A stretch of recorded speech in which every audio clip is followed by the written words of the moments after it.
Thank you. All right, so today we have a panel on 17th century conceptions of humility in epistemology and politics with Julie Walsh and Eric Stencil. And I'm going to let them take the lead and explain what their project is and how talks will work. Great, thank you. The PowerPoint should be up. Everyone can see it.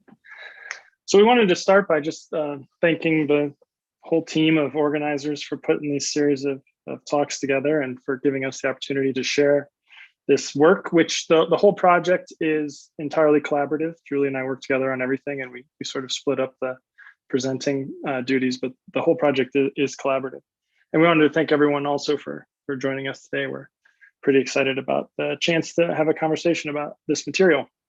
The title of our talk today is "Say Not That You Are a Light Unto Yourself, 17th Century Conceptions of Humility in Epistemology and Politics." And the plan for the talk today is I'll introduce the project, briefly talk about Augustine, who's the source of the quote in our title, "Say Not That You Are a Light Unto Yourself." Then we're going to turn to the Port Royal Logic, which is a text written by Antoine Arnaud and Pierre Nicole, and discuss a concept of humility we find in that text that we're going to call epistemic humility. Then we'll move to Nicholas Malebranche and talk about two conceptions of humility there. The first is ontological humility. This is the point at which I'll hand things over to Julie. She'll talk about Malebranche on political humility, and the Port Royal Nuns and an event called the Crisis of the Signature, and a different take on political humility we find in some of the texts associated with that. And then we will both have a few short concluding remarks at the end. So the project itself is we're working on a chapter that's going to come out in a volume in the Oxford Philosophical Concepts series on humility, edited by Justin Steinberg, who I think maybe I saw pop up. So thanks for joining us. And our chapter is focusing on conceptions of humility among sort of 17th century Augustinians in Europe, sort of broadly construed.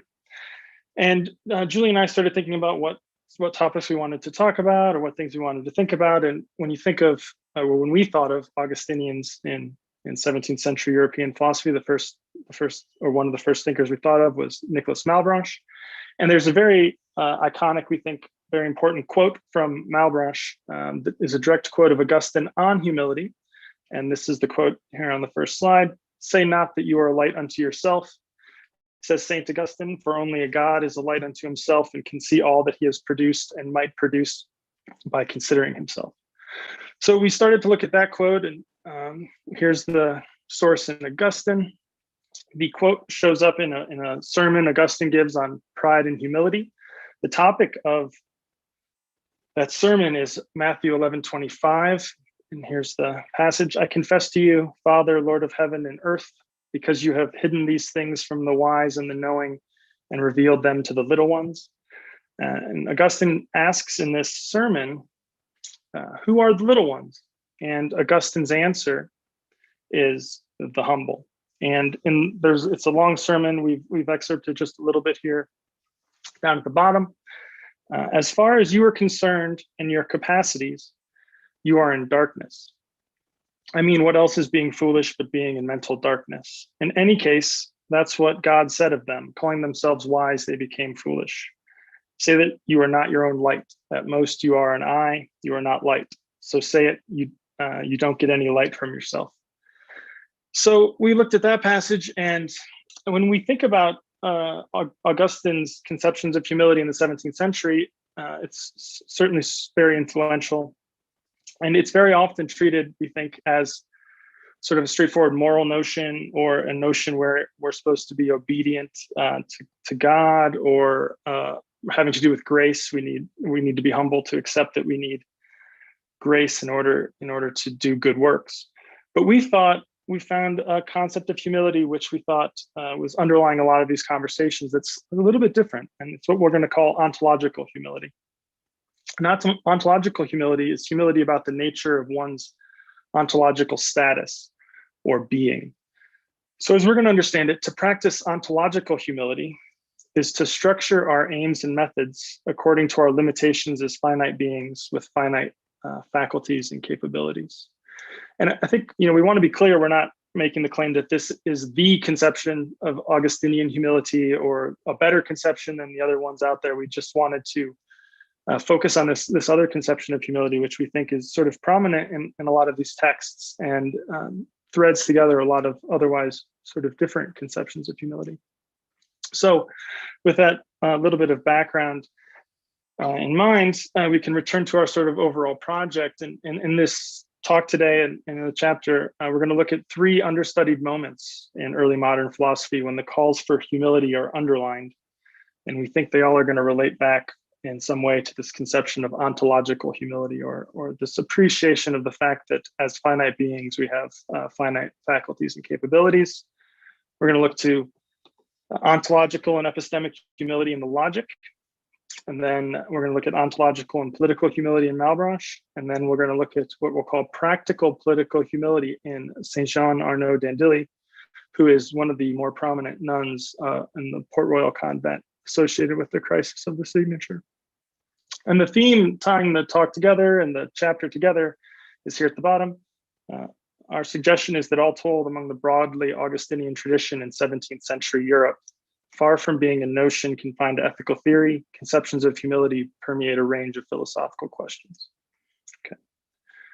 So part 2 of the talk is focusing on the Port Royal logic. This is the part where I would normally say the Port Royal logic is this super influential text that doesn't get studied very much. It seems ironic. It was given a lot of attention last week at this session, which is great.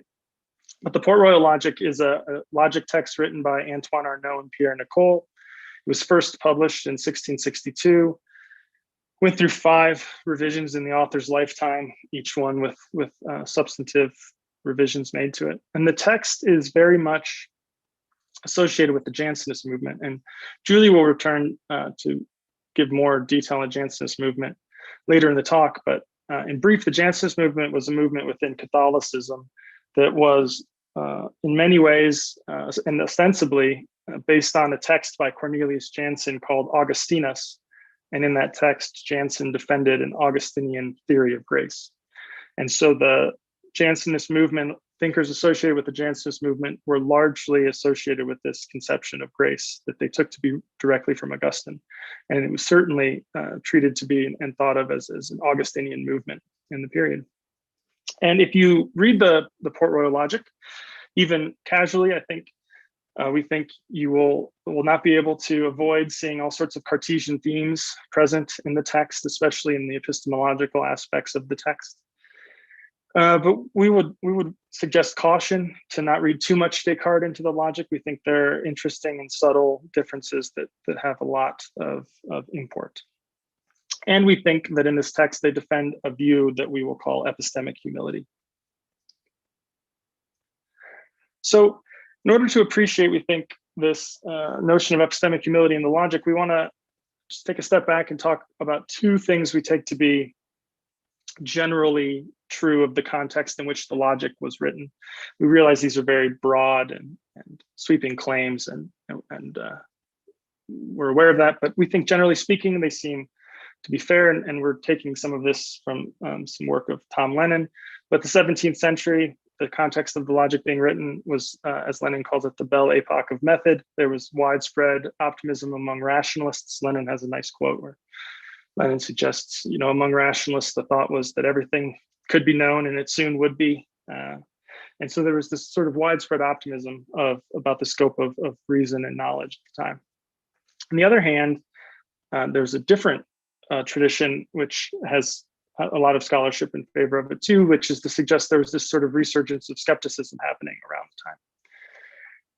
These are obviously at odds with each other. They're not the same traditions, but we think it's interesting that the Port Royal logic and Arnaud and Nicole, they might be associated with both of these movements in interesting ways. So insofar as the logic is a Cartesian text, you might think it falls into this sort of widespread optimism about method.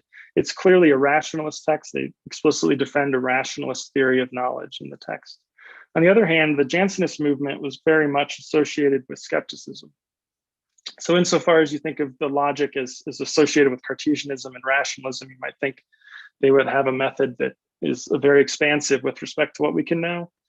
But insofar as they're associated with the resurgence of skepticism and Jansenism, you might think they would mitigate a little bit the scope of reason, especially with respect to questions of faith and religion. So what we want to argue here today is that in the logic, the authors defend this conception of humility, which we call epistemic humility. We have it defined here on the slide. Epistemic humility requires that we be humble about the sorts of things we can know and appreciate the limitations of the scope of reason. So as we read the logic, we think that they're sort of going in between these two broad traditions. They're not skeptics. They are explicit that they're going to reject skepticism, but they also don't commit fully to the optimism about the scope of knowledge that is pretty prominent among other rationalists of the period. So here are a few quotes. I would guess a lot of people here can relate to this. We have all this text we wanted to show, but we didn't want to have slides with just hundreds and hundreds and hundreds of words. So we've got all the slides numbered if we want to come back to these. And in slides where there's lots of text, we've sort of bolded the things we really want to draw attention to. So these three quotes are all from early in the Port Royal logic, and parts of the Port Royal logic that you might think of as sort of vaguely introductory to the text. They say nothing is more praiseworthy than good sense and mental accuracy in discerning the true and the false. It is difficult to distinguish truth from error, not only in the sciences, but also in the majority of subjects people discuss and the affairs they conduct. The next passage, ignorance at least has the advantage of being less painful and not giving rise to the foolish vanity often produced by these sterile and fruitless sciences.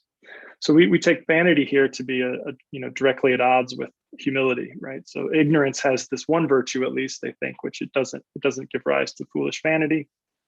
And then in the last quote here, and these are all just to get sort of a feel for the text. Vanity and presumption contribute even more to this defect, and the defect is believing we know more than we know.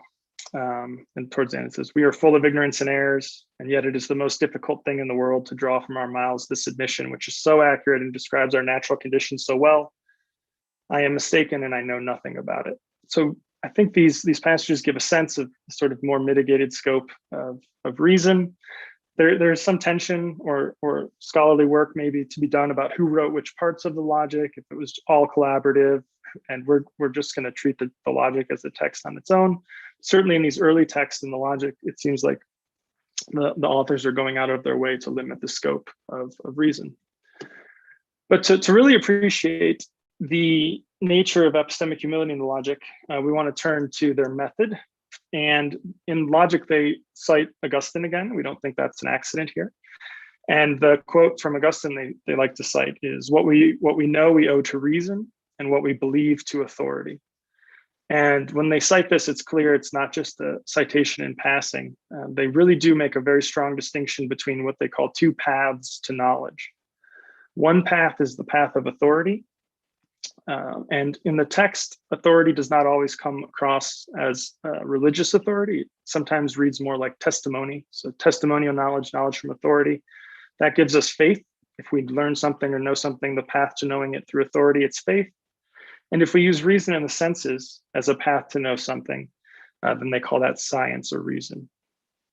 And it's also clear in the text that calling the things we believe or the things that we learn through authority belief is not in any way to treat that path as less valuable than reason. The height of knowledge through authority is just as epistemically valuable for the Port Royalists as knowledge through reason.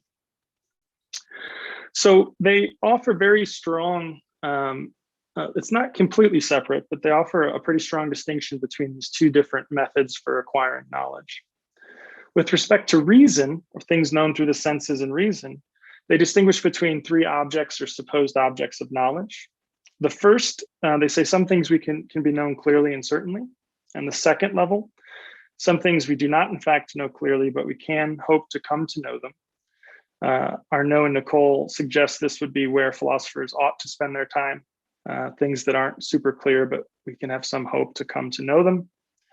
And then the third object or supposed object of knowledge are things that are virtually impossible to know with certainty.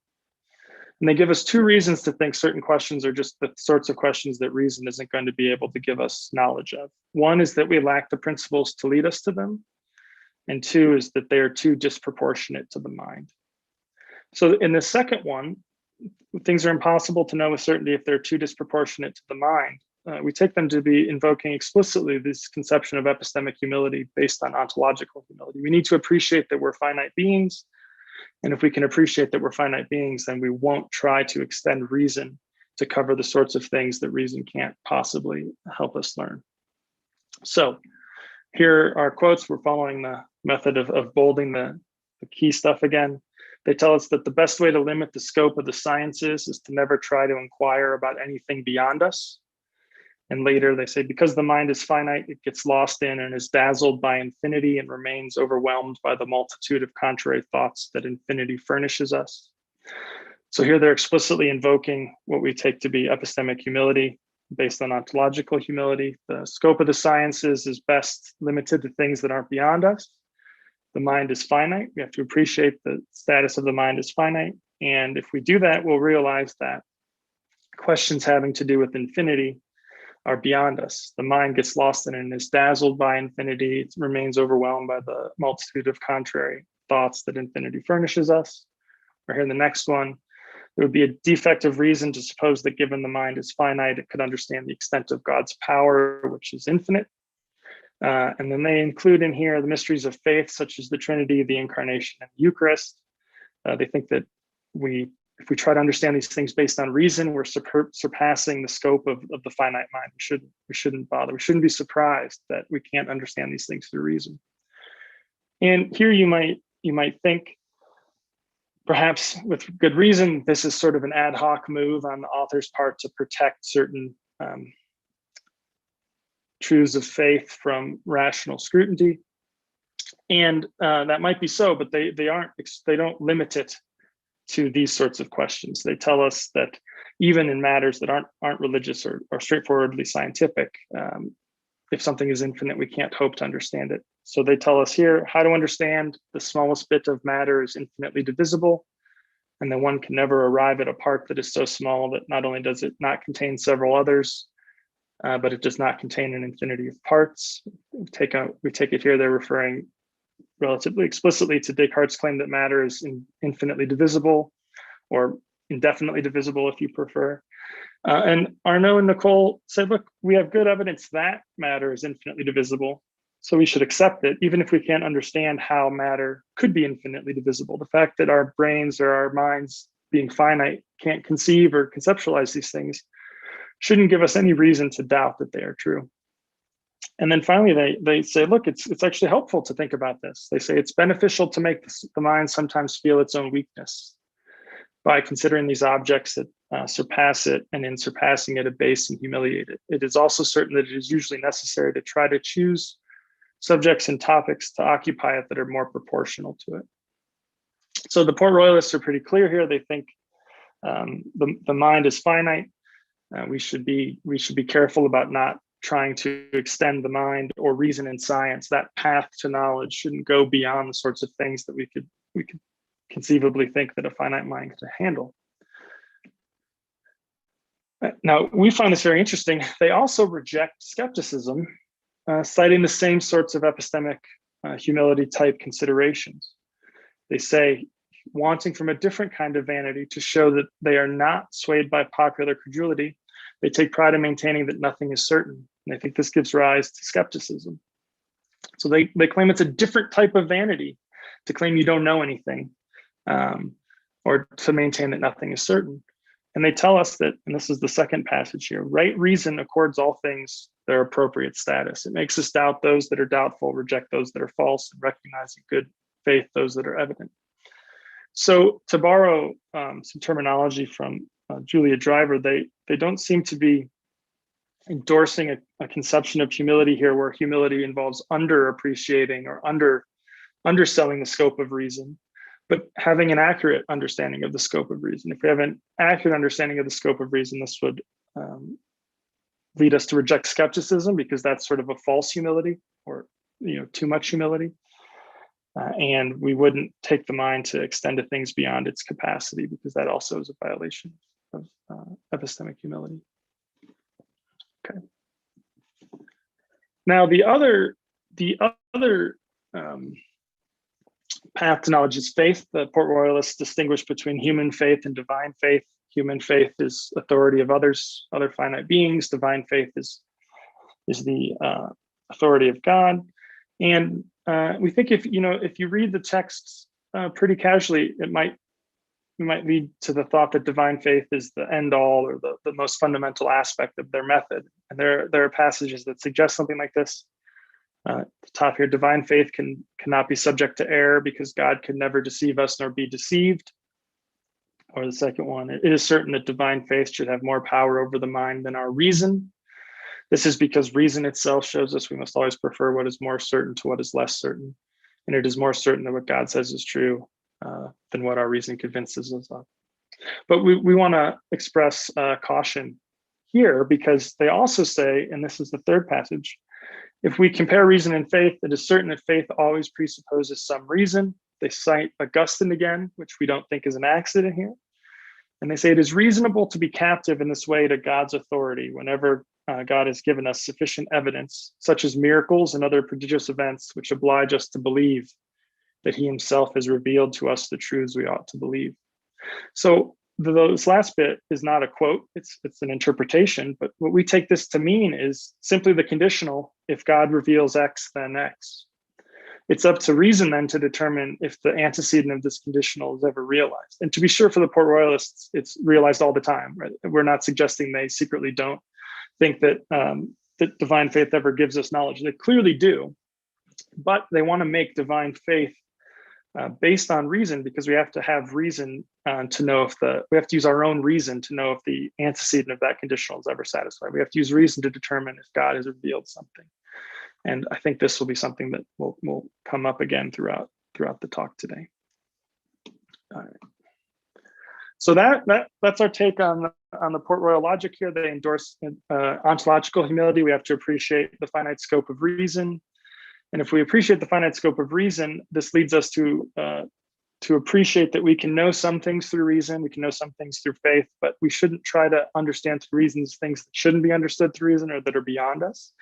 And we shouldn't be surprised or start doubting things that are infinite or that we have good reason to think are beyond us, especially if we have other bits of evidence that they are true. So that is the account of epistemic humility as we see it in the Port Royal logic. So now we're moving on to Malebranche. The quote from the very beginning, where Malebranche cites Augustine, is from the Search After Truth, and it's in a context of Malebranche's theory of ideas, Malebranche's discussion of the vision in God. Vision in God is one of Malebranche's more famous doctrines, and we don't need to spend too much time on the vision of God and all the nuances, but the idea for Malebranche is that even in ordinary perception of the world, we depend on God in a very special way, not merely in a sort of a general divine concurrence way, but the very ability to perceive things in the world requires God. And when Malebranche is considering the opposite view, he says this: there are some people who do not hesitate to affirm that with the soul made for thinking, it has within itself all that it needs to perceive objects. He's going to reject this. He doesn't think our soul possesses all that it needs to perceive objects. He thinks it's a mistake to put the human mind at the causal center of perception. And he invokes vanity and we think humility here. Unless I am mistaken, he says, it is natural vanity, love of independence, and the desire to be like him who contains in himself all beings, or God, that confound the mind and lead us to the fancy that we possess what in fact we do not. And this is where the Augustine quote from the beginning immediately follows this passage. Say not, you are a light unto yourself. So the idea we take it here is again, it's an instance of ontological humility. It's not an instance of trust God because God is the better path. It's the idea that we're the sorts of beings that really can't perceive the world without God's help. We're not the light. And he says this explicitly and invokes Augustine again in a text written to Arnauld. So we have two 17th century Cartesian Augustinians who disagree very much here. And Malebranche says, the mind is a substance that thinks, it is an intelligence that perceives, but it perceives only that which affects it. It is not formally its own light. And this is the saying that you are a light unto yourself, writes St. Augustine. Nothing can affect or touch it except divine ideas, except the luminous and efficacious substance of the divine, of the sovereign reason. And so maybe one shouldn't just say occasionalism in a talk with Malebranche without more context, but we take Malebranche's argument for occasionalism, one of his famous arguments for occasionalism, the view that God alone has causal power, finite beings have no causal power, to depend on the finitude of human beings or all non-God beings. And the vision in God we take to rely also on a conception of ontological humility. And so with that, I'll pass the puck to Julie to take over on Malebranche on humility and politics. Thanks so much, Eric. So if you'll just give us a moment here to get the control of the slides switched over. So as Eric just finished, I want to sort of start by underlining that for Malebranche, really we see his foundational philosophical principle to be the utter dependence of all beings on God. And I mean, it starts to get, so I mean, I'm about to talk to you about Malebranche on politics, and you might already be thinking, what? Malebranche wrote about politics? Yes, he's not really the first name that comes to mind when we think about early modern views of civil life. But Malebranche does have an entire treatise on ethics. And at the end of that treatise, he does devote a handful of pages to talking about the sorts of duties that we have to each other, the duties we have to our superiors. And this is where he considers some of the political consequences of the metaphysical view that he has. So Eric has sort of told us about the sort of theory in the abstract, and I'm here to bring us back down to earth, right? So we can say all these great things about ontological humility, epistemic humility, but what does that mean for creatures like us who have to live in the world with each other? So when Eric and I have talked about this, I often say, Malebranche, despite himself, maybe has to consider the fact that here we are with our disgusting bodies and our sinful thoughts, and we have to deal with each other and with ourselves. So how do we do that? So when Malebranche considers our duties to society, he says, there's almost never anything to gain among men because of our corruption and our vice. But charity and our natural constitution frequently oblige us to live in society. So because we are frequently obliged to live together, Malebranche says, okay, there's two principles to which we must relate all particular duties we owe to others. These principles are esteem and respect. And both of these have to be proportioned according to the subject of these attitudes. So esteem must be proportioned to a being's excellence and perfection, and respect must be proportioned to a being's relative power. Here's the problem. Well, one problem among several, maybe. Malebranche says nothing is more difficult than to proportion esteem to men's merits. So Malebranche has an attitude of epistemic humility with respect to knowledge of another person's true merits. So our true merits are known only to God. The merits we can see, what he calls our natural merits, are variable, and their value is context dependent. And this makes it really difficult, he says, to know both what our duties of esteem and respect to others are and how to perform them in the event that we can know them. So there's maybe a little bit more to say here about the duties we owe to each other or to people with whom we're roughly equals. But Eric and I are more interested in thinking of duties of respect and obligation owed to people who are better, superior to us, or as Malebranche says, these duties owed to those to whom God has given power over us. So when it comes to duties of respect and obligation of this sort, Malebranche writes, it is a duty of justice to render respect and tribute to those to whom God has given power over us, whether or not they are good people, whether or not they are Christians and do or do not abuse our contributions is of no matter. So to me, this is an astonishing claim. It bowled me over when I read it. Malebranche is here articulating a kind of divine right of kings, according to which the ruler has been selected by God and is thus owed respect and obedience, irrespective of any of their other qualities, including their moral character and even their religion. So for Malebranche, submission to the prince is equivalent to submission to God. And Malebranche writes that before a prince, we must be humble and respect the grandeur and power of God in the majesty of the prince. So we think what Malebranche is doing here is indicating that it's actually not the prince himself that is the appropriate object of our humility and respect, but rather the function of the prince as a vessel for God's power. So that it is the monarch's function and not his person that is the appropriate target of these positive attitudes goes some way to attenuating this astonishing claim, right? You owe the prince all of these things, even if he's not a Christian.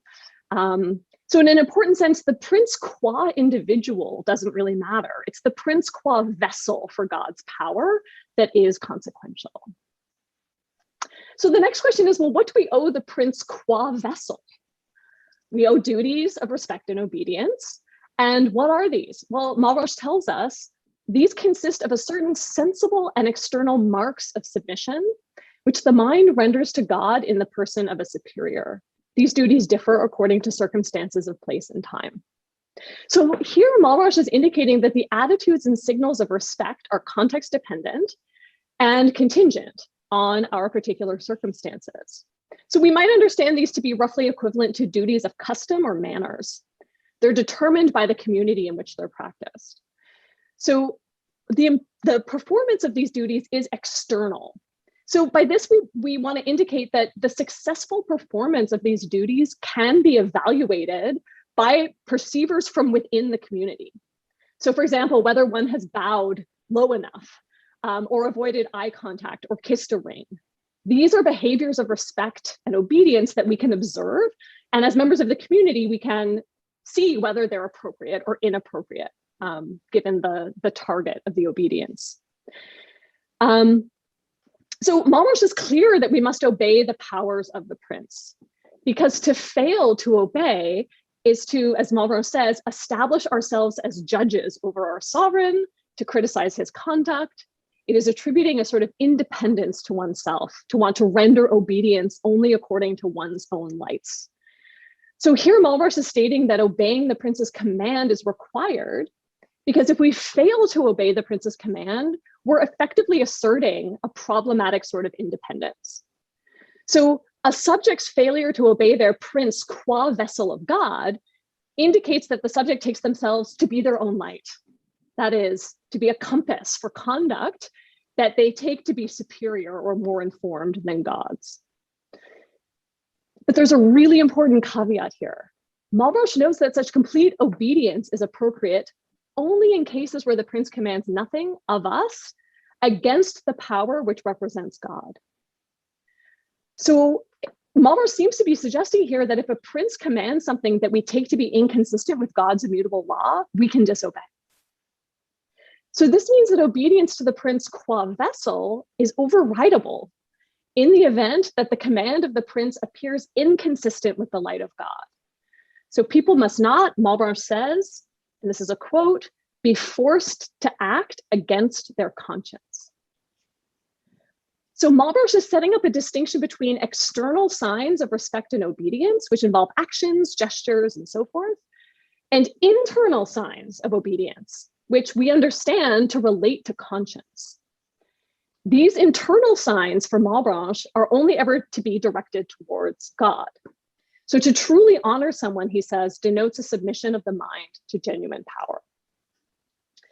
So he says God alone is to be honored directly and absolutely in the powers he has established, even though we may render honors and external submission most exactingly toward our legitimate superiors or law or custom authorize, and even though we may add inward respect to these submissions because of the power those authorities represent, still all submission of the soul must be related uniquely to God. So Malebranche is saying that while external submission is required towards our legitimate superiors, internal submission is to be given only to God. And while he notes that we might or might not have inward respect for our legitimate superiors, inward submission is reserved for God. Okay, so just to sort of conclude this, Eric and I sort of see Malebranche as a bridge figure between what the Port Royal logic says and what the Port Royal nuns do. So just by way of kind of closing the loop on the Malebranche discussion for now, I want to highlight that his discussion of internal and external signs of respect and obedience to princes reveals the way that Malebranche's ontological humility gets articulated in the political sphere. So external signs of respect and obedience are owed to princes because princes are vessels for God's power. And so executing these culturally specific behaviors of respect and obedience towards the prince is like respecting and obeying God. So even while performing the signs of respect and obedience, our ontological humility remains in place. We respect and obey the prince, not because the prince has some ontological, epistemic, or even moral advantage over us. Rather, the power of God through the prince is the target of our behaviors. When Malebranche writes of it being impermissible for an authority to command a subject to act in a way that violates their conscience, we see here an important additional element of the concept of humility in action. Because God alone is our light, it cannot be the case that another human being can usurp the power of God, even when that being is an appointed vessel of God's power. So we see this as connected to Malebranche's category of internal signs of obedience and respect, which can only be given to God. So Malebranche's discussion of humility and its political dimensions leads us to what we think is an understudied episode in the history of philosophy, or at the very least understudied by philosophers. So our colleagues in French and Francophone studies, for example, have done a lot more work on this, namely the crisis of the signature and the Port Royal nuns. So this crisis also revolves around the tensions between duties to God, duties to God's vessels, in this case, several popes, and one's conscience. But unlike Malebranche, for the participants in this event, it was not merely a theoretical exercise. So we don't have the time here to get into all the details about the crisis of Jansenism and the way that it impacted the Port Royal nuns. But what we do need to know to get situated is that Jansenism was influenced, as Eric said a few minutes ago, by Cornelius Jansen's Augustinus, published in 1640, and the views of grace that are defended there. And the crisis revolves around the question of whether 5 propositions condemned by Pope Innocent X in 1653 are to be found in the Augustinus. So Pope Innocent X's successor, Alexander VII, reaffirmed the condemnation. And in 1661, tension hit a crisis point when King Louis XIV commanded all members of the French clergy to formally agree with the condemnation of the 5 propositions that allegedly were articulated in Augustinus. The formal condemnation was in the form of the signature of all clergy on a document listing listing and condemning the 5 propositions. So here's the text that they were required to sign. I condemn with heart and mouth the doctrine contained in the 5 propositions of Jansen in his book entitled Augustinus, that 2 popes and the bishops have condemned, the doctrine that is not at all that of St. Augustine, entirely misinterpreted by Jansen. Antoine Arnauld and his family, his extended family, play an enormous role in the way that the crisis of the signature unfolded for the Port Royal nuns. Our focus here is on one of his nieces, Sœur Angélique de Saint-Jean Arnauld d'Andilly, and we're going to call her Saint-Jean, because for those of you who might be aware of the Port Royal nun and the Port Royal convent's intersection with this affair, you already know that Saint-Jean has an aunt also named Angélique, so it can sometimes get a little confusing to keep clear who we're talking about. So we're going to refer to her as Saint-Jean. So Saint-Jean, niece of the philosopher Arnauld, 5 of her aunts and 4 of her sisters eventually became nuns at the Port Royal convent. We're focusing on Saint-Jean because of the detail with which she recorded her experience over the course of the crisis of the signature, and the precise way that her view of the crisis illuminates her interpretation of Augustinian humility.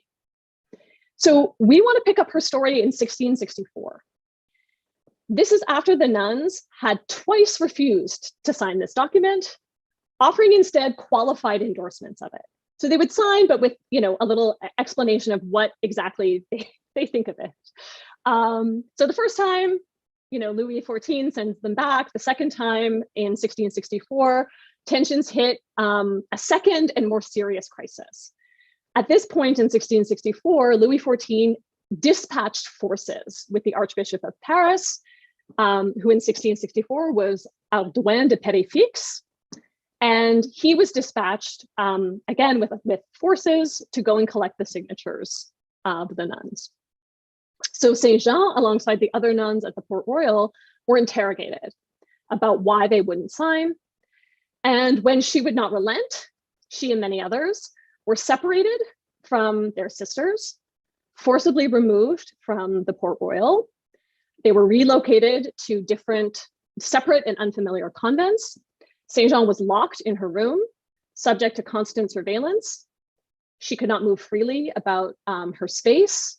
She was denied the holy sacraments and communion. Her letters and communications to family and friends were intercepted and undelivered, and she was threatened with excommunication. This went on for 10 months, between August 26, 1664, and July 2nd, 1665. Saint Jean's account of her imprisonment and interrogations are elaborated in her autobiographical report on captivity. So it's worth noting here that Saint Jean's not alone. Many of the nuns who were involved in this affair wrote autobiographical accounts of their experiences. So we want to highlight moments from Saint Jean's report where concerns about obedience, humility, and conscience are employed to frame her experience of the pressure tactics visited upon her by the Archbishop of Paris, Péréfixe. So we're starting with obedience. So that obedience is at issue for Péréfixe, the Archbishop, is evident from the outset of his visit to Port Royal. After it became clear that the nuns weren't going to sign, he issued a list of names of nuns that would be removed from the convent as punishment. And Saint Jean, her sisters, along with their mother abbess, protested and said to him, "Your ordinance is null and void. You cannot do this." And as Saint Jean reports, this is how he responds. So he says, "Oh, I understand very well. Yes, yes, you do not want to obey." Saint Jean continues saying, "Then Péréfixe looked at his ecclesiastical assistants and said to them, 'Gentlemen, you know what you have to do.' That let us understand that they were going to have the archers come in, because some of them left their places as if they were going to get them.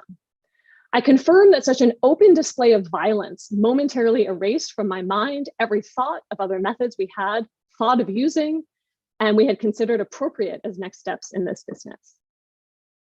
So as Saint Jean reports, this violent moment in her home made her feel that she was going to her death and that she would never see her home or her sisters again. In the event, she arrived at her destination without physical harm done to her. But we see that Péréfixe explains or perhaps even justifies his extreme course of action on the basis of the nuns' refusal to obey. So you might be wondering, obey whom exactly? And we'll get there in a moment.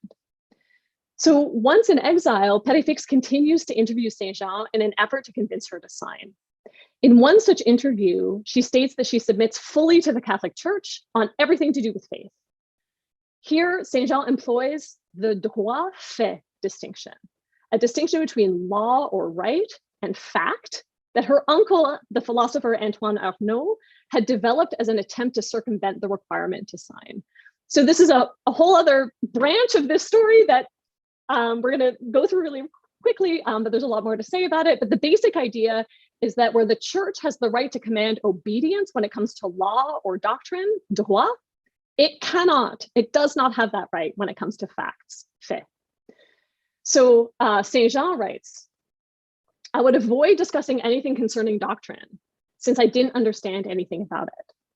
I thought Péréfixe should have been satisfied with the honest declaration we had made that we submitted completely to every church judgment concerning faith, which could be the only important issue in this affair for people like us who are incapable of taking part in other types of controversy. He replied that the only thing asked of us was to submit to the judgment of the popes.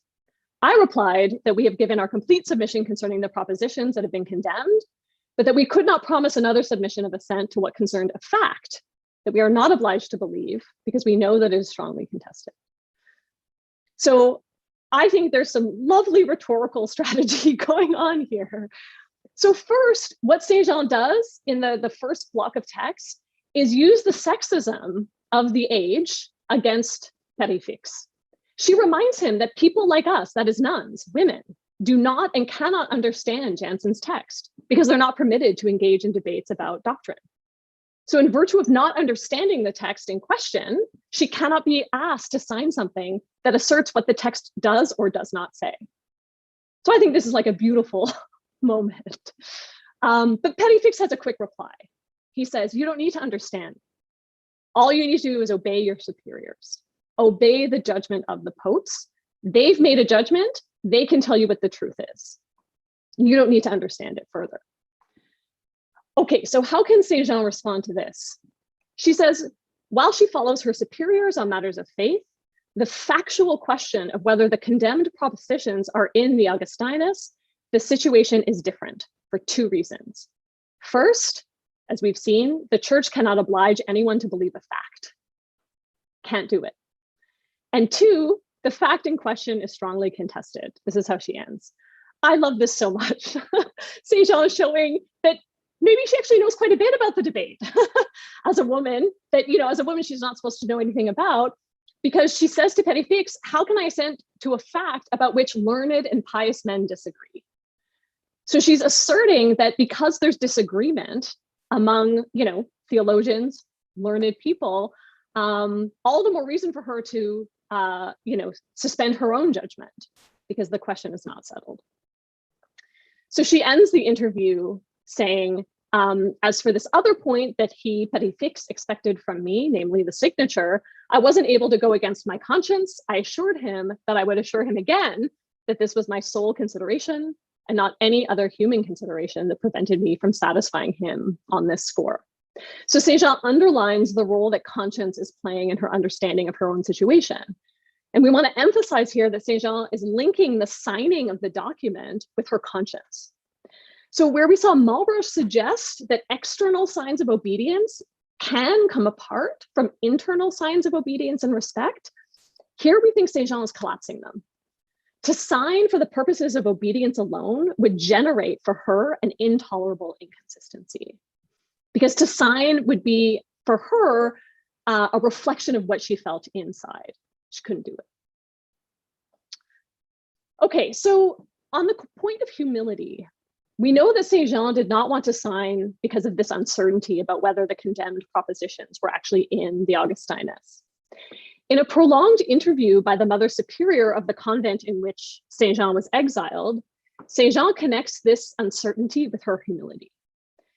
So after this prolonged interview concludes, the Mother Superior of this convent, whose name is Ranzeau sends a little parcel to Saint-Jean. So it's, if memory serves, it's like a little parcel of needlepoint materials for Saint-Jean.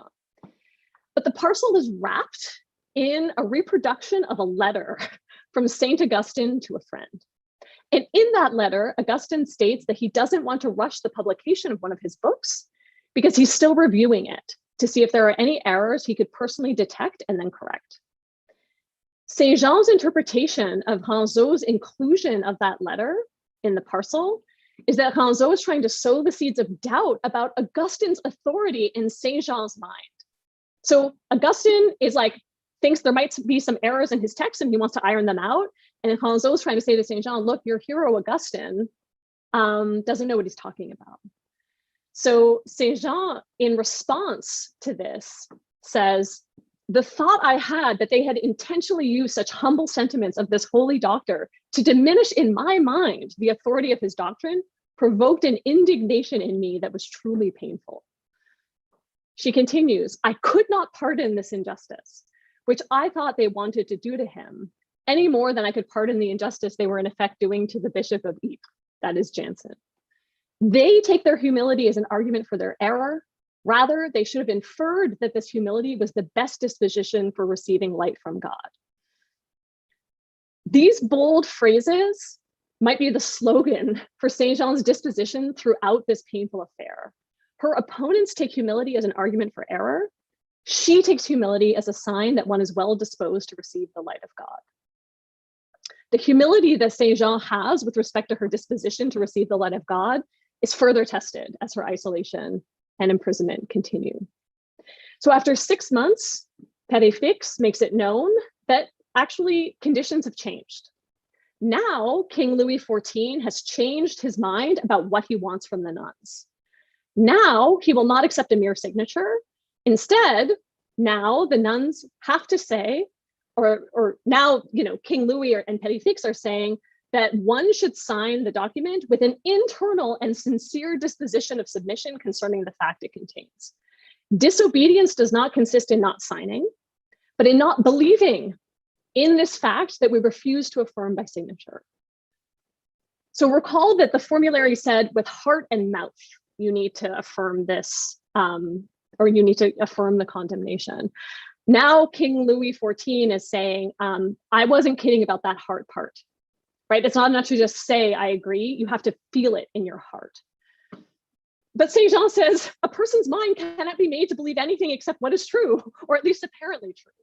So she says, not being able to suppose that anyone can command human faith, and it being obvious that someone can only command the signature from those who have this faith, I no longer see where this criminal disobedience they say I am guilty of could be.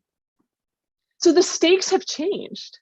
Where before Père Fix appealed to Saint Jean's duty to obedience to sign, now she must also change her beliefs to comply with the king's demand. But as she writes, this new demand actually puts her in a better position than before. As she says, how can someone like Père Fix, or indeed anyone, compel my heart to change its belief? How can they compel me to believe a fact that I don't see the truth of?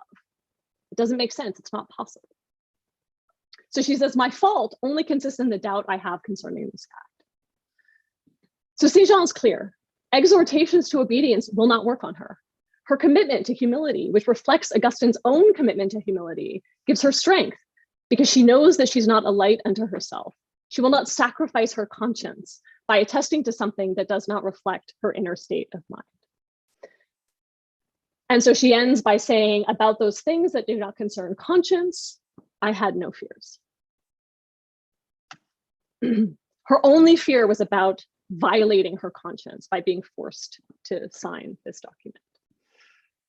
Okay, so the sort of main takeaway that we want to highlight for this episode is the question of whether to perform external and internal signs of respect, signing, believing, is a lived and urgent question for Saint Jean and her sisters.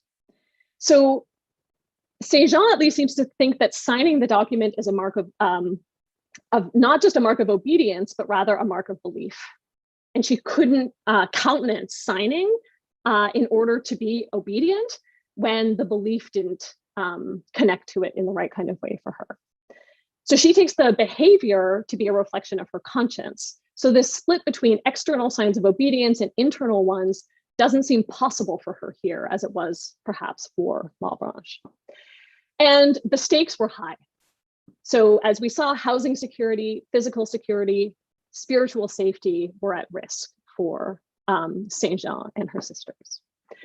So just by way of conclusion, I just want to kind of recapitulate the sort of driving question of our project, which is about the way that early modern Augustinianism, especially with respect to humility, gets articulated by different thinkers. So as Eric told us, humility for Arnaud entails, at the very least, in the Port-Royal an epistemic component. I very quickly indicated that there's a political component for Arnaud because of his distinction between droit and fait that he elaborated to try to get around signing the formulary as it was articulated. But there's also an interesting personal component that I'll ask Eric briefly to just say something about here before we continue. Thanks. So for Arnaud, when we were thinking about the conclusion, we were thinking about, for Antoine Arnaud, we were thinking about the different personal stakes for each thinker. And for Antoine Arnaud, he had a lot of political and personal stakes. So in addition to the epistemic, sort of the theoretical part that we talked about at the beginning, he basically told several popes that he challenged the authority of several popes. He was related to a lot of the his, sisters and family were members of the Port Royal who he was engaging with, and he experienced quite a few personal and political consequences for what he was writing and doing. He was expelled from the Sorbonne in 1656, and he had to flee from France to the Netherlands in 1679 and live the rest of his life in exile. So he had quite a stake in a lot of these conceptions of humility. Not so for Malebranche, as far as I can tell. So for Malebranche, the question of humility was certainly epistemic. It was ontological. I've given you a sketch of the political consequences of this humility, but it wasn't personal for Malebranche. Malebranche signed the formulary in 1661, along with all the priests of the oratory. And it didn't appear, at least, I'd be grateful to hear if other people have other information. From what I've been able to determine, Malebranche didn't really intersect very much with this controversy after that. His biographer, Père André, says that in 1673, there was this mysterious report that Malebranche retracted his signature from the formulary. But Père André is there's no corroborating evidence. It was clearly a forgery. Malebranche never retracted his signature. And anyway, as many of you know, Malebranche and Arnauld were still fighting quite aggressively about grace in the 1670s. So the thought that Malebranche retracted his signature at the time maybe doesn't hold water. But there's certainly nothing obvious about Malebranche's interest in this debate that is personal, where the stakes for him are personal. For Saint Jean and the Port Royal nuns, the personal was first. They give us examples of courageously living their principles, even in the face of violence. So they were not given the choice about whether to put their money where their mouths were, as it were, with respect to these views. To not sign the document meant to suffer serious personal consequences. Okay, so here's our final thought, which we've already sort of suggested. Augustine's call for humility. You are a lamp, not a light. You're an eye, not a light. This is taken up differently by early modern Augustinians, at least in part as a function of their social and political position in society. So for some lamps, to live the principles of conscience and humility was a matter of life. I don't think it's too strong to say it was a matter of life and death. So we'll stop there. Thank you so much, and we look forward to your questions. Thank you. Could you, I'll stop the sharing. You can share your screen so we can all see each other. Okay, so there are already a couple of questions in the chat. Please keep writing questions in the chat. So Ville Paukanen first.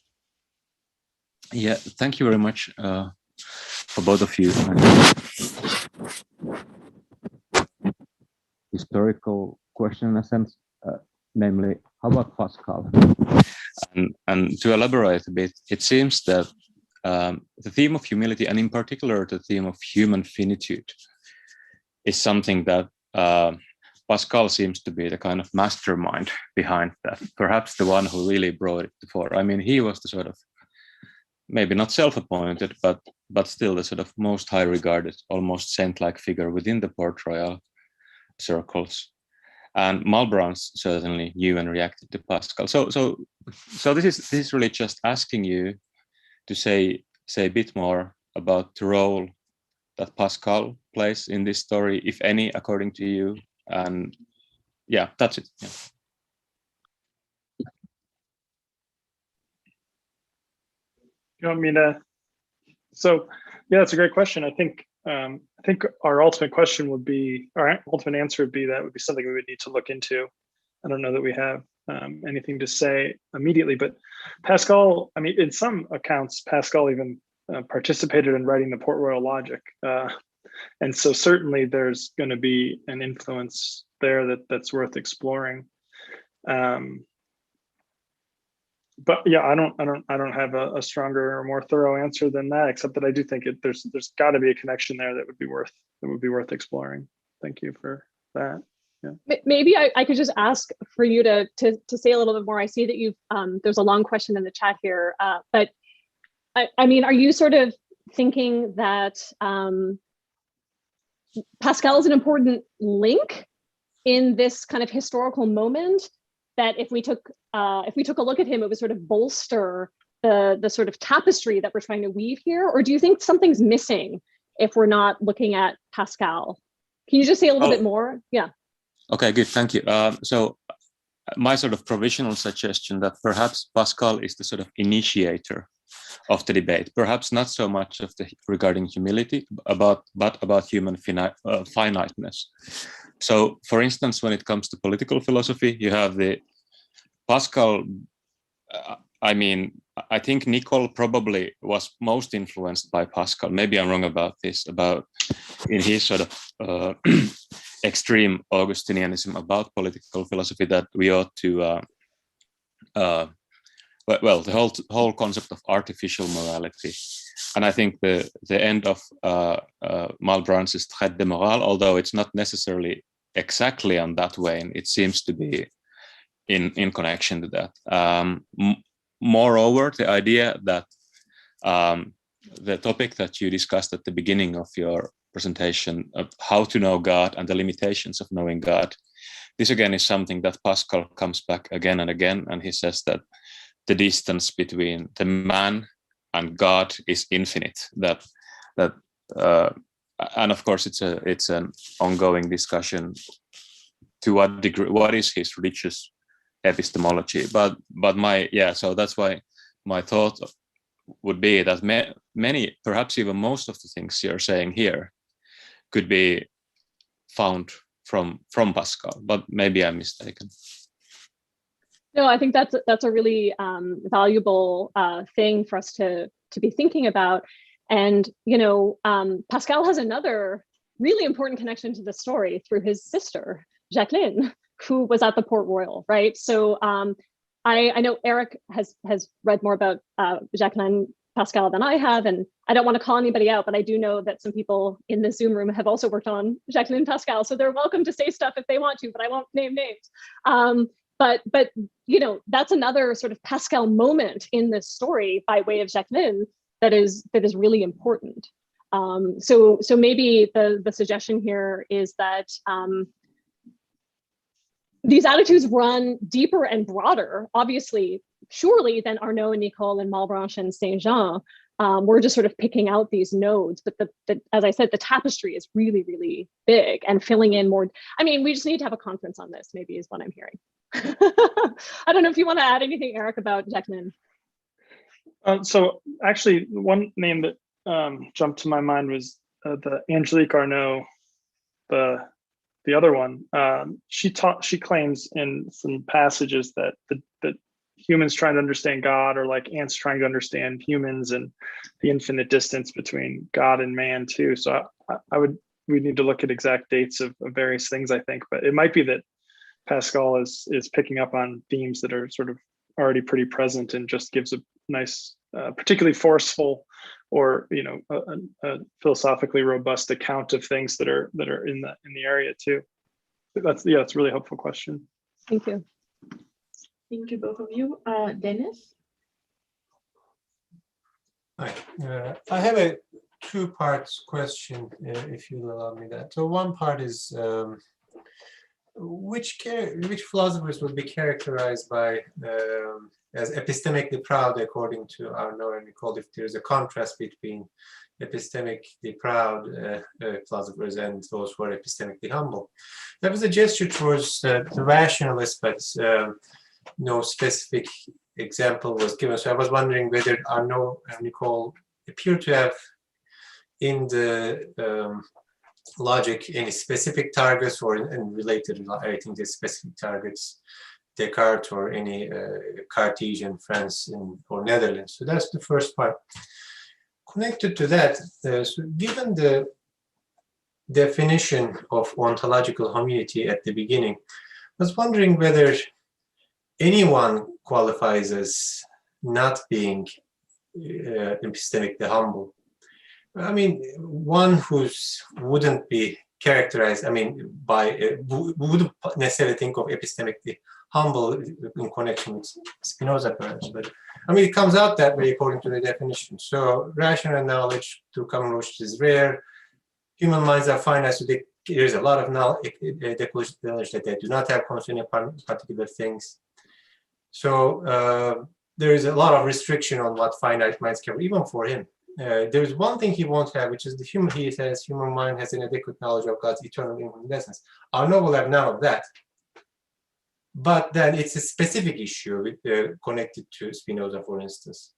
It will be about the attributes of God, not about epistemic humility as such. And that's, in that case, one might want to characterize epistemic humility with respect to subject matter, perhaps, and not give an overly broad characterization in which even Spinoza might not even count. That's it. Julie, want me to go first? You want to? Yeah, I can say some stuff about Malebranche, but Eric, you should start with the Port Royalists. Yeah. So I think that with respect to your first question, which was really helpful, the Arnaud and Nicole's main concern, I think, would probably be people who try to investigate questions of grace and free will or God's nature, or at least too robust of discussions of God's nature by means of reason. So we've limited ourselves in the chapter to talking about just the Port Royal logic itself, but whenever someone like Leibniz starts reflecting on God would do this for that reason because this is what a reasonable person would do, this would be sort of an explicit instance where I think Arnaud actually applies this sort of method to say, no, Leibniz, you can't do that. You can't just think about this follows up on the last question. You can't just reflect on what you take goodness to be and take yourself to be able to derive any truths about God from this, or types of theology that they. So the Augustinus is this sort of massive work that I don't know if anyone's actually read it. I'm sure that's an exaggeration, but there's lots of summaries out there that you can read, and there's this sort of tension where in parts of the Augustinus, Jansen says some things to the effect of we shouldn't trust anybody on matters of grace except Augustine. Augustine is the true person to source. So there's a lot of tensions here, and they might not be applying these things fairly or systematically, but I do think it's people doing a type of theology that the Port Royalists are worried about, right? If you try to figure out the Trinity, or if you try to say that the Eucharist needs to have a physical a natural philosophical explanation, then you've gone too far. And so I do think at the time that they're writing the Port Royal logic, they probably don't have Malebranche or Leibniz in mind, but these would certainly be people that they would think would apply, that would violate the rule. I think I'll just say one other part. I think your suggestion about the defining epistemic humility is really helpful. So just that definition, proportion what you can know to your faculties. If you think you can know a lot more things, then you would fit the definition of epistemic humility there too. And so maybe we should build in something about how it's not just that we should proportion our knowledge to our faculties, but also this sort of robust restriction on what that scope is. And I think I don't want to say anymore. I'll let Julie jump in, but I think I would say I take that as a friendly, helpful suggestion, and if we want to distinguish the epistemic humility from more robust versions, we might want to add a little more about a scope somewhere. So yeah, thanks for that. Yeah, I totally agree. I think as you were talking, I was thinking, that's exactly right, because of course some of these debates are among people who agree about their own ontological position and disagree about what that means. So I think you're exactly right that we need to be a little bit more precise in the terms of the disagreements. But so with respect to like who is epistemically prideful according to these thinkers, I mean, Malebranche, who isn't? I mean, Malebranche has this juicy part of book 2 of The Search where he goes after Montaigne, Seneca, and Tertullian by name in particular as being, prideful. I think he uses the term idiot, maybe especially for Montaigne. In fact, well, anyway, I love Malebranche, so I often go off on tangents here, but it's really interesting because he says one of the reasons why Montaigne is terrible is because he's such a good writer. He's like, you're going to convince people of your lies because your writing is so beautiful. That makes you very, very suspicious. But of course, I mean, Malebranche is a really interesting example here because I think he does a good job of theorizing his humility in a way that is pretty consistent with the broader definition. So not just Montaigne, Tertullian, and Seneca, chemists, astronomers, poets, pretty much any profession or occupation that you can imagine, Malebranche says is filled with pride, because it's turning, like he says a chemist spends their life looking down at a Bunsen burner, essentially, and an astronomer spends their life looking through a lens at the sky, and these are idiotic pursuits when we should just be looking at God. Any case, I'll stop there, but it's a great question, and thank you so much for that suggestion to keep things a little bit more circumscribed. Dana actually has a very closely connected question. Dana, maybe you can ask both of your questions. Yeah, so it's basically the same question of Denise. I just want to emphasize it more that, is that somehow I cannot think of anyone who doesn't profess at least epistemic humility in the 17th century. And in some cases, political humility. And since Dan is introducing Descartes into the question, let me just start with that, saying that, Descartes' decision not to publish Le Monde fits into the scheme very well. And my second question, as being, if not epistemically, at least political humility. But my second question would be, how about the other side of the debate? How about the Calvinist Augustinians and their epistemic and political humility? Do you see any difference? Maybe that will help you to make the concept more precise. Maybe I could just ask, so what is your sort of understanding of the political humility involved in Descartes' decision? Where's the humility part?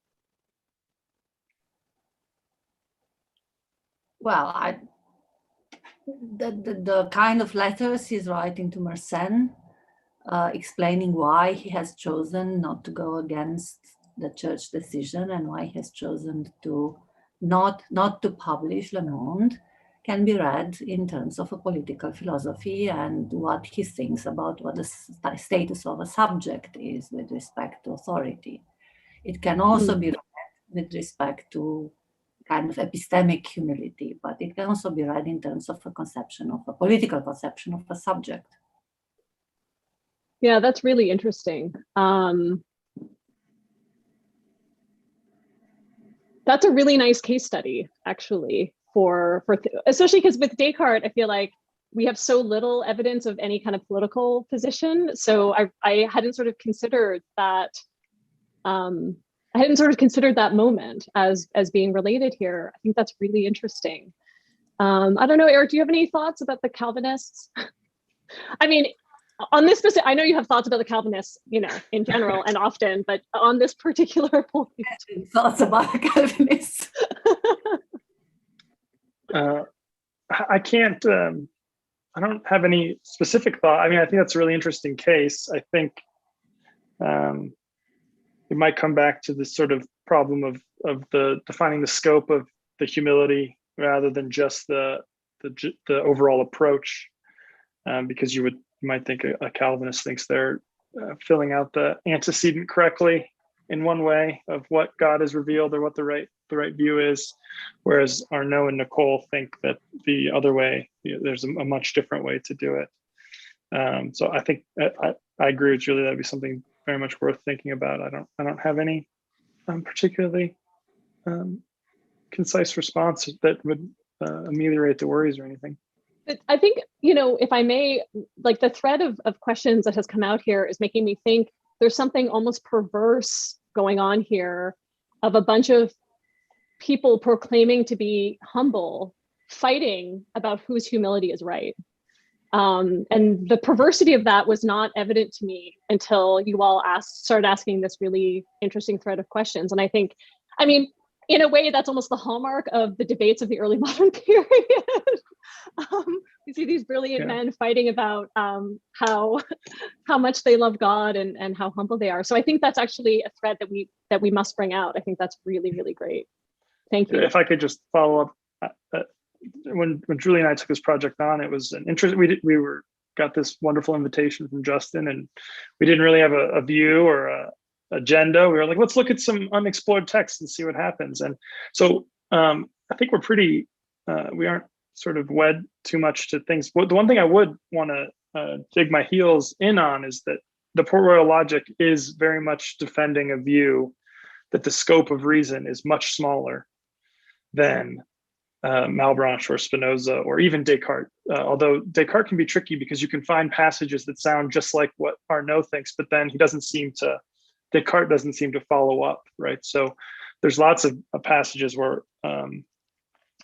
Arnaud will say, yeah, maybe Descartes' right. It's better than Leibniz, but they're all going beyond the pale here when they talk about God. Yeah, Descartes' better than Leibniz because at least Descartes doesn't make God very human-like. But even Descartes saying stuff about God that he has no real authority or business to say. And one of the few times Arnaud criticizes Descartes is about Pelagianism, says his letters are full of Pelagianism. And so I think we would want to really say, we really do think that there's something going on in the logic where the scope of reason is just not comparable to a lot of the other thinkers, but maybe we need a little bit more of a switch to really bring out the specifics. Dan Garber has it. Just a comment. I think Descartes is not a good example. The withdrawal of the Le Monde. It's not entirely clear why he did withdraw Le Monde. It certainly was not out of respect for the church at that moment, or fear of being punished. At that moment, he was living in the Netherlands, which was, of course, a Protestant country, and not subject to the to the Catholics. It looks like when you read it in context, his intention was actually that his philosophical system would replace Aristotelianism within Jesuit colleges. As sort of outrageous as that may seem, I think I believe that at the time. And the condemnation of Galileo as something that would stand in the way of that, didn't want to publish, I think, something that would threaten that. What did he do? He published the discourse and the essays afterwards, in which he hid all sorts of mention of Copernicanism, as well as any doctrine that might be problematic. Not, I think, because he didn't continue to believe them, but because of the political consequences for his project of having his philosophy accepted, wound up actually in the Principles in 1644, sort of giving his philosophy a spin so that he could say, well, I'm not really a Copernican.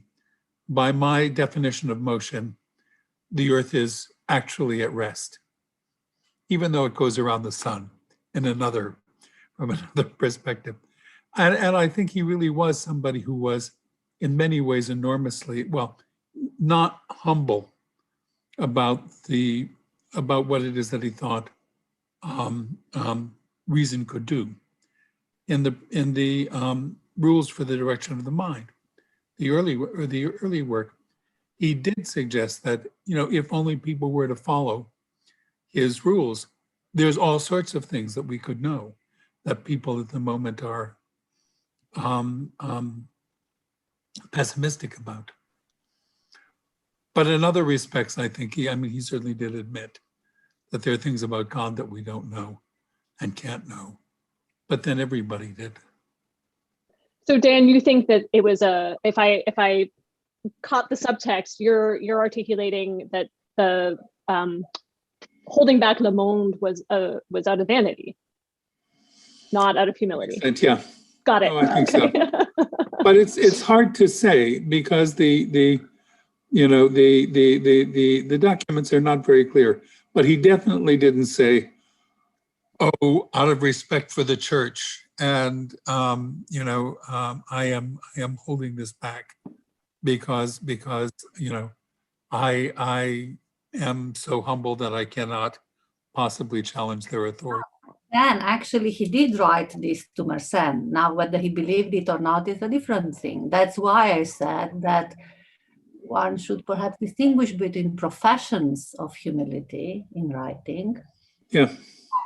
Being humble or something like this. But if you read that letter that he writes to Mersenne, is a full profession of humility, I would say both ontological and political. Well, we'll have to look back at that later. But now is not the occasion probably to do it. So it seems humility is like Descartes' good sense. Nobody ever complains that he has too little. All right, so we do have a bunch of questions. I did see Richard Fryer's hand. I think you'll be next after Michael Jacobitis. So thanks for the talk. That was great.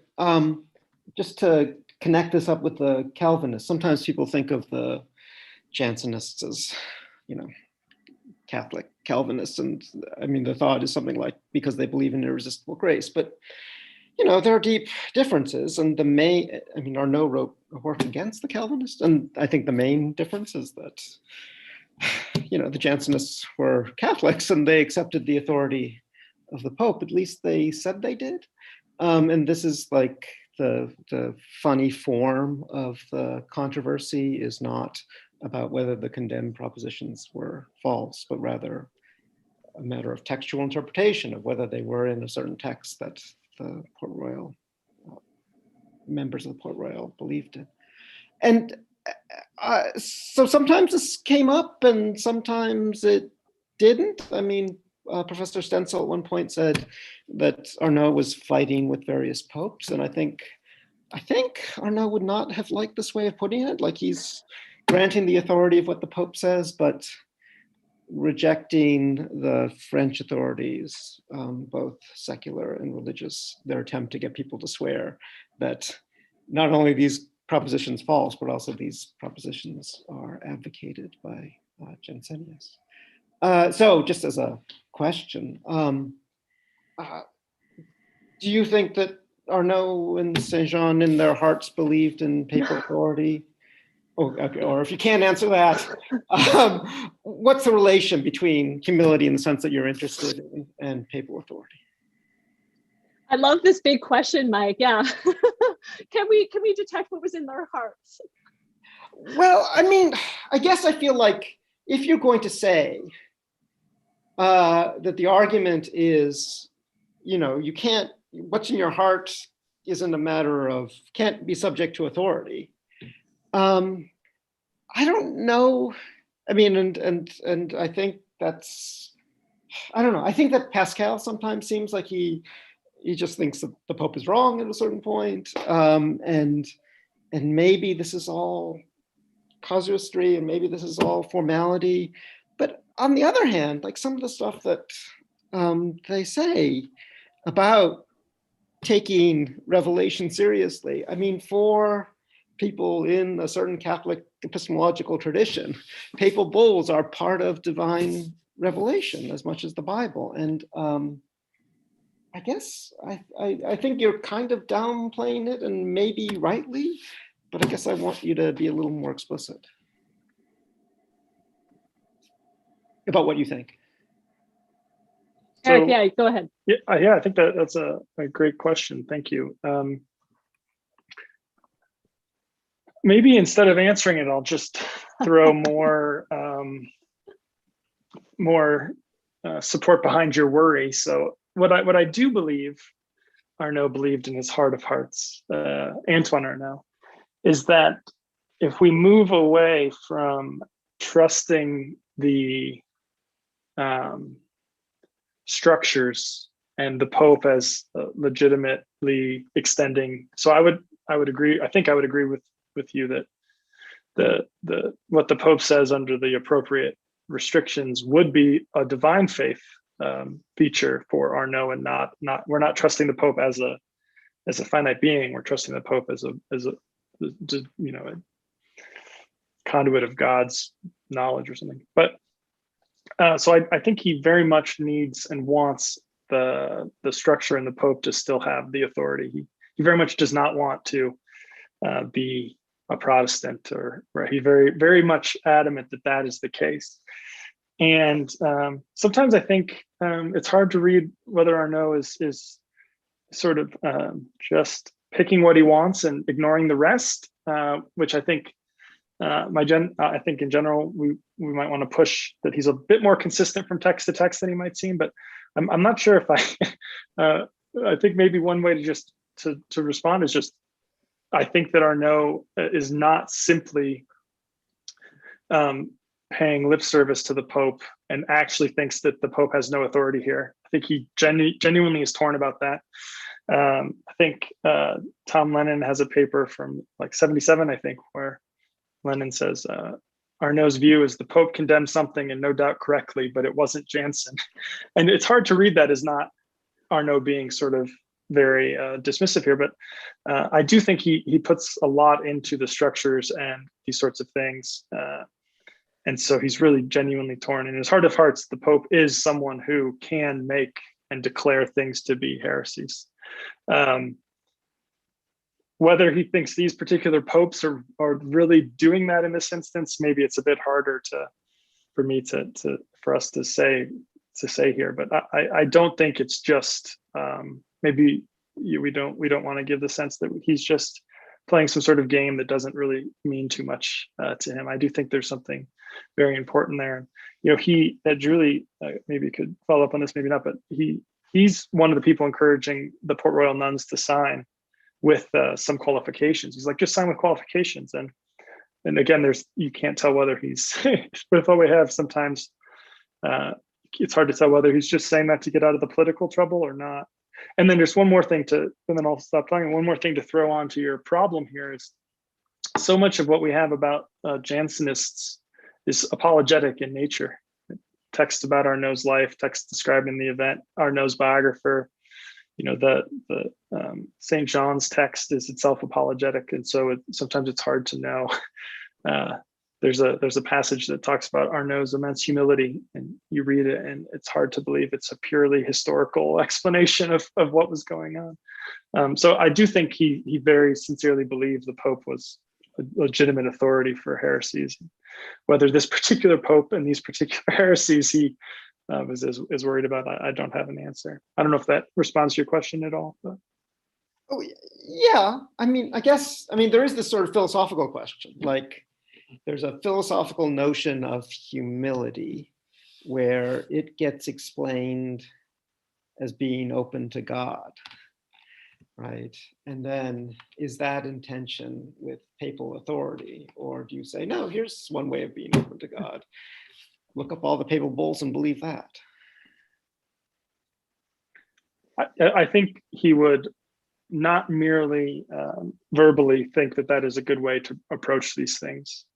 But there are passages throughout his debate with Malebranche where he just sort of, depending on your perspective, either gives a very careful, reasonable analysis of which passages of scripture we should believe and which ones we shouldn't, or just sort of picks the ones he likes and gets rid of the other ones. But he uses reason to, God couldn't have actually said this, but this one seems good, so let's go with this. And again, I think it's very easy to read it, perhaps fairly, as a bit, I don't know what the word is, a bit suspiciously, that it might not be an actual application of method. It might be going the other way.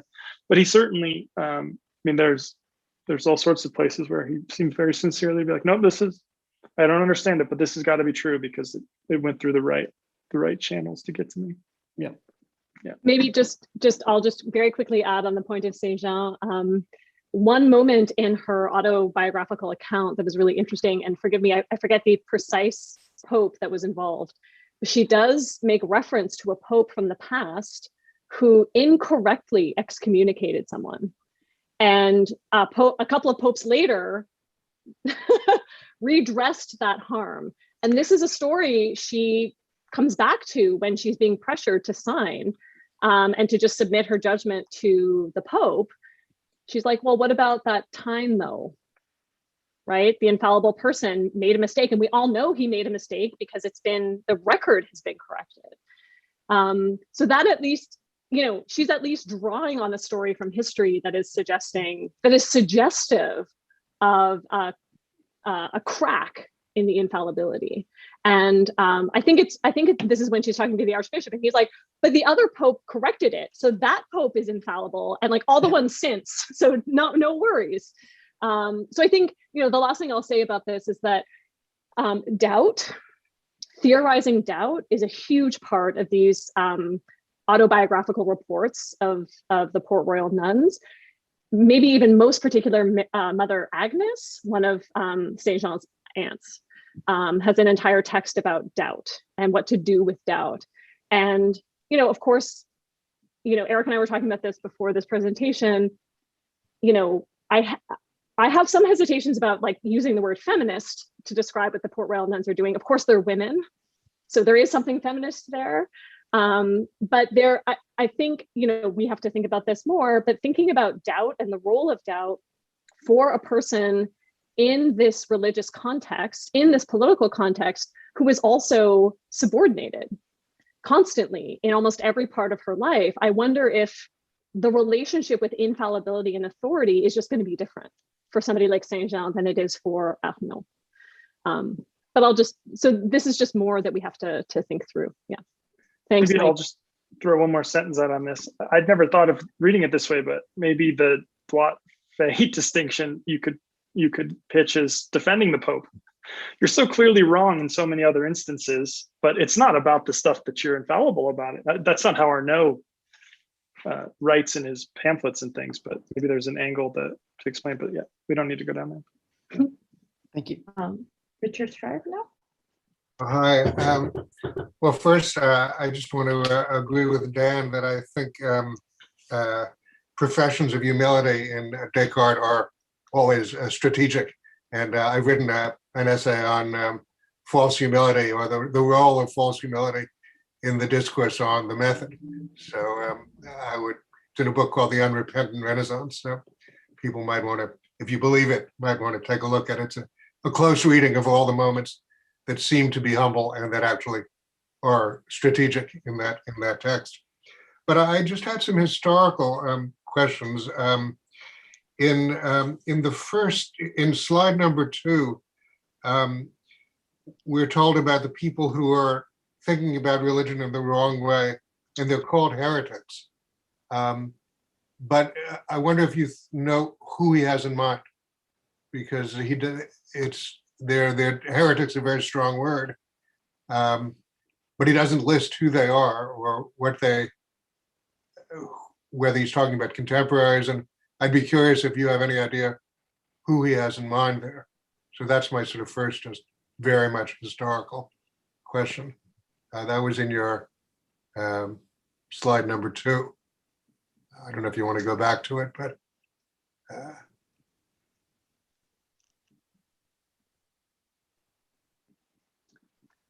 This was a passage from the Port Royal Logic? yeah, it was in the second slide, the second exhibit. Then one labeled number 2. There was a discussion of people who think in the wrong way about the Eucharist, the Incarnation. There were a couple of other mysteries. Okay.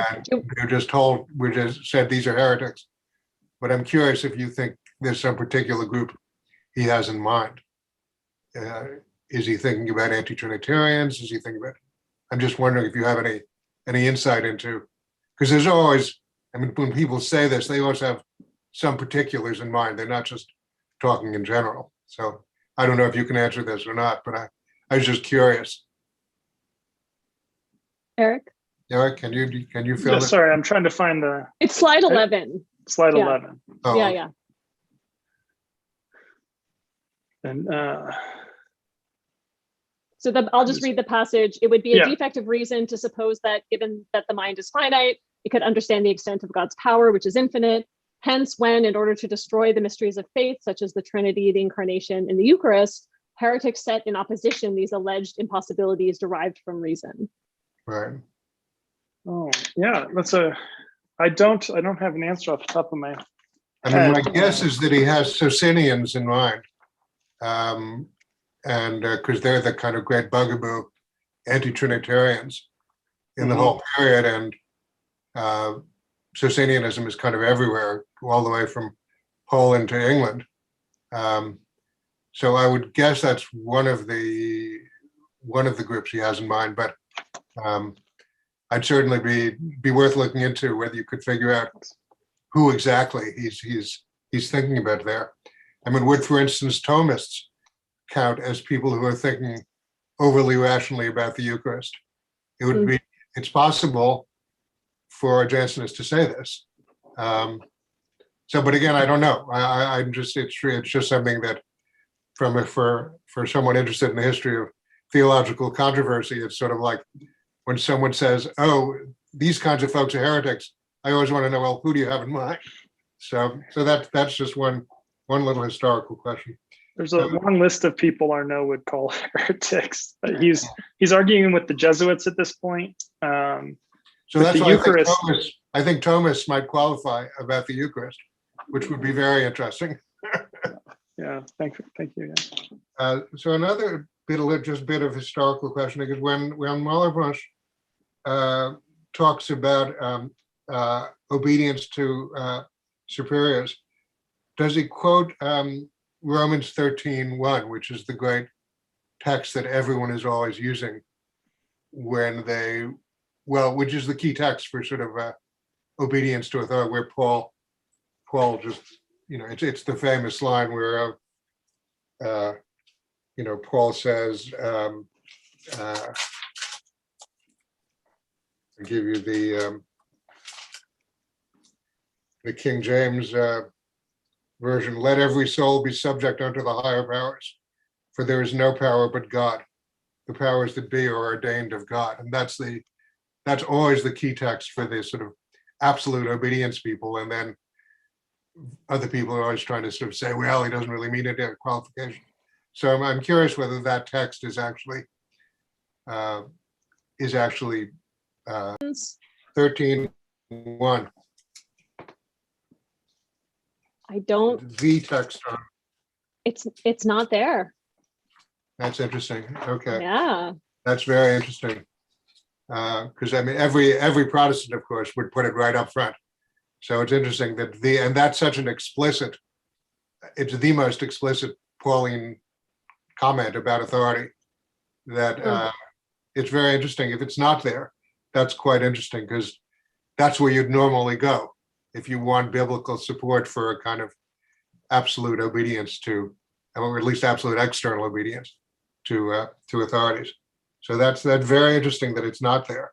And then I guess my last question is, are the 5 propositions the famous 5 tenets of Calvinism? What are the 5 propositions? Calvinism, there's a famous, everybody probably knows the famous acronym TULIP, which are give you the 5 key Calvinist doctrines: twofold depravity, unconditional grace, limited atonement, irresistible grace, perseverance of the saints. Those are the 5. That's TULIP. And I'm wondering, are those? I'm just wondering if the 5 propositions, it just seems can't be accidental that there are 5 famous Calvinist propositions, and there are 5 propositions that are in dispute about whether Jansen holds them or not. I'm just going to drop the I'm just dropping the propositions in the chat. So good. Great. Let's see where they. Great.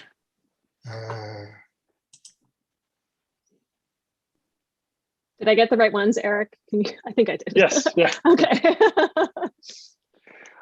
I don't recall them ever being associated with anything that I've read with those propositions, but. So those are the 5. So they're not,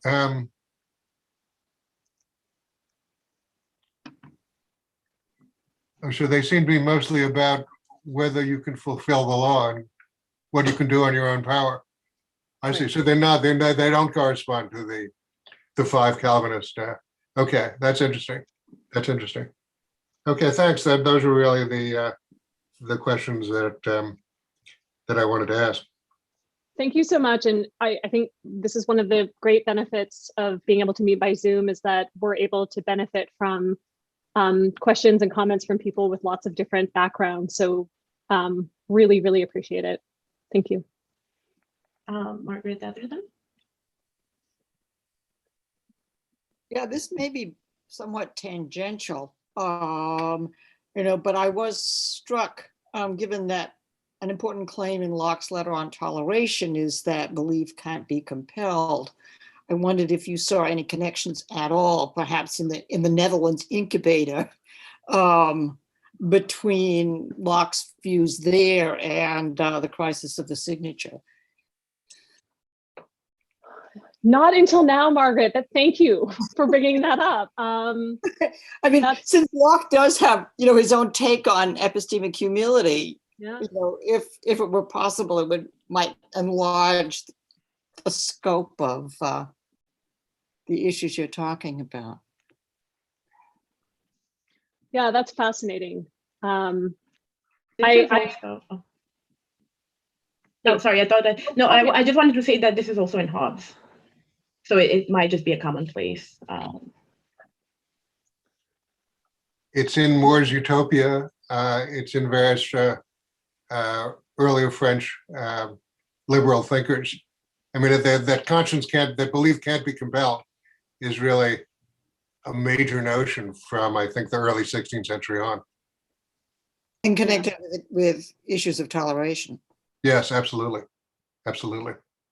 Because in Utopia, nobody can be compelled to believe the state religion. And the reason is because you can't compel belief. You can tell someone to behave, but you can't compel them to believe. And that's very explicit in Utopia. And then in various French tolerationist thinkers of the early 16th century. This brings out a really fascinating thread, because when this part of the crisis ends and Saint-Jean returns to Port Royal and there's a little bit of peace before everything starts up again and the convent ends up being destroyed, there are moments in her discussion and discussion of some of the other nuns where when they hear that one of their sisters has signed, it's like a mourning process. And I think what you all have been saying has helped me understand a little bit better why. It's not because her will has been broken, but rather it's an indication that I don't think it's because they believe the nun has changed her belief, right? It's rather that she's been compelled to do something that is contrary to her belief. And that is a psychic pain that they see as a tragedy. And so yeah, that's been really helpful to kind of think it through in those ways. Eric, I cut you off. I'm sorry. Go ahead. No, I was just going to say, my confidence is not 100%, but I do have a memory of an English translation of the Port Royal Logic being among Locke's library, which isn't exactly the crisis of the signature, but some of the other connections seem pretty strong too. But I do think there's some connection, a non-trivial connection between some of the stuff in the logic and some of Locke. I don't know Locke as well as most people here, I'm sure, but I have seen those connections drawn out in a few places. We just throw in one more name for a French tolerationist thinker there. Sebastian Castellio, I think, is the person who most theorizes the impossibility of compelling the will, and he's very much in the French tradition, and also wrote a book called The Art of Doubting. So he's, I think, an important forerunner for all this. Thank you so much. And I think, especially when we're thinking about the nuns, given how little we know about what they had access to, it just raises these other really interesting questions about who they were talking to and what text they might have been able to read and that kind of thing. So whether there could be influence from that channel is really interesting to think about. Thanks, Margaret. all of you. Dwight Lewis? Yeah. So maybe I'm going in a weird direction here, or a different direction. We'll see what comes out of this. But I want to go back to the feminist part of this. Yeah. And you can just take it for what it is, throw it out, or and do whatever you want.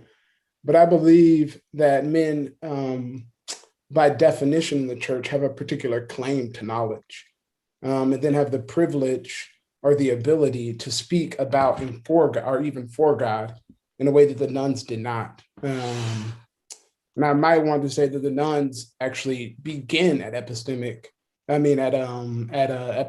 ontological humility, and the men actually have to work towards that because of the thing that is gifted to them. That the nuns are actually pushing not to have this, to some extent, not to have this special claim in their thought. They're trying to even the field to some extent, and that is still that's still holding ontological humility. That's not saying that I know or that I have a special claim in relationship to you. Is not listening to women epistemic pride, right, in this situation. And so then I would say that the move that these women are making is foundationally feminist, because the nuns were female. Yeah. I don't know. I just you could tell me what you think. I really like that, Dwight. Thank you. And so if I understand correctly, the idea here is that in virtue of their subordinated position in society, yes, but more importantly in the church, the nuns were the epistemic humility was a veil through which they had to see everything because it was put on them. Yes. Whereas people like Arnaud and the Archbishop of Paris and Malebranche and anybody else did not have that veil through which they had to see knowledge or truths or what have you. And so the effort to get to humility is a bigger project for the men.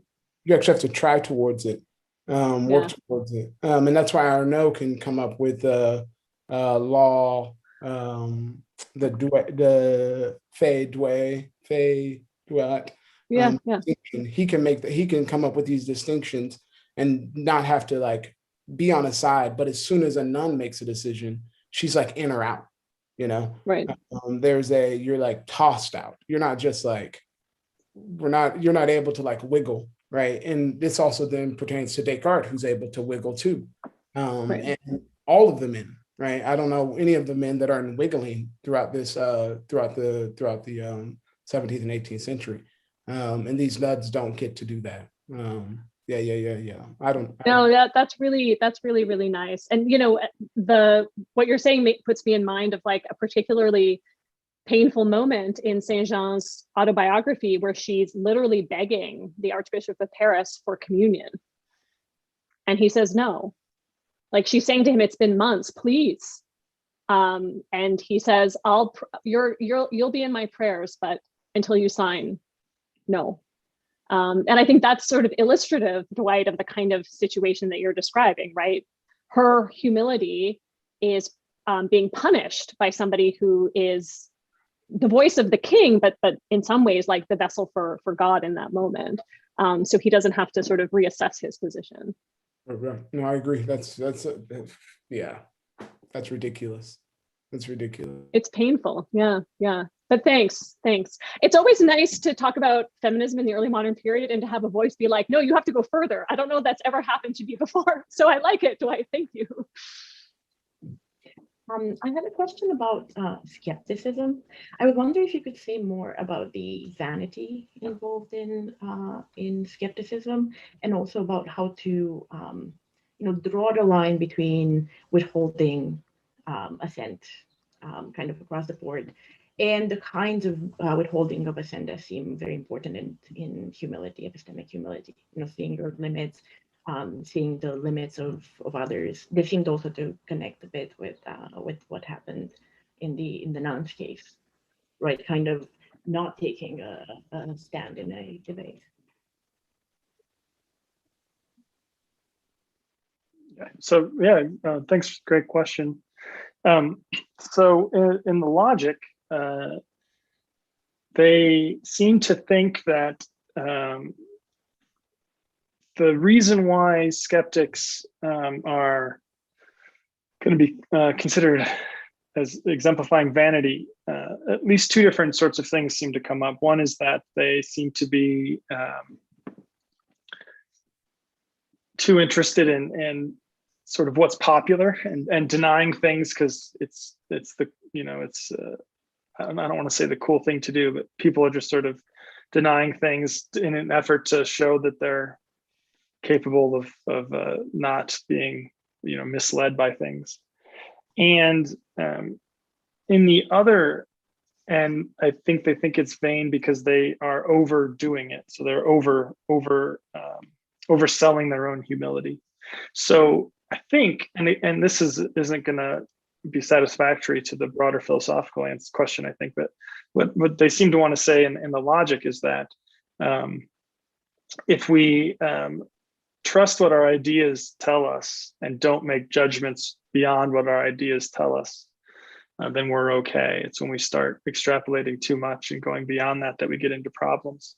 And they seem to think this is an especially big problem with theological matters where the ideas aren't sort of particularly well grasped and we start to extrapolate. And so I think they would say it's vain because you're either overdoing your you're overdoing the rationality of your beliefs. You're doubting or questioning where you oughtn't, but also if it's a sense of you know, fitting in with a view that's popular or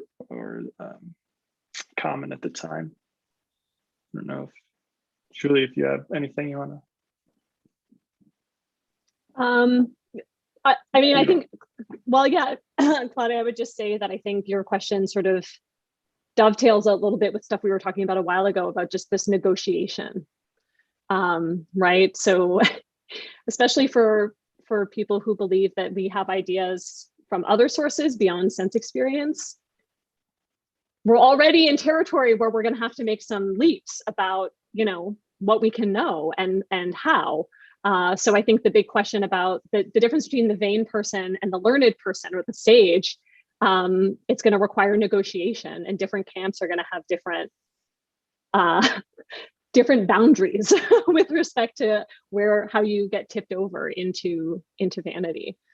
And that's why discussions of pride and humility are so rich, I think, in these texts, because you get this sort of typical, like even Malebranche, when he talks about pride and humility, he says they're not really sins until you assent to them. It's natural to feel pride and it's natural to be vain. This is just part of our fallen state.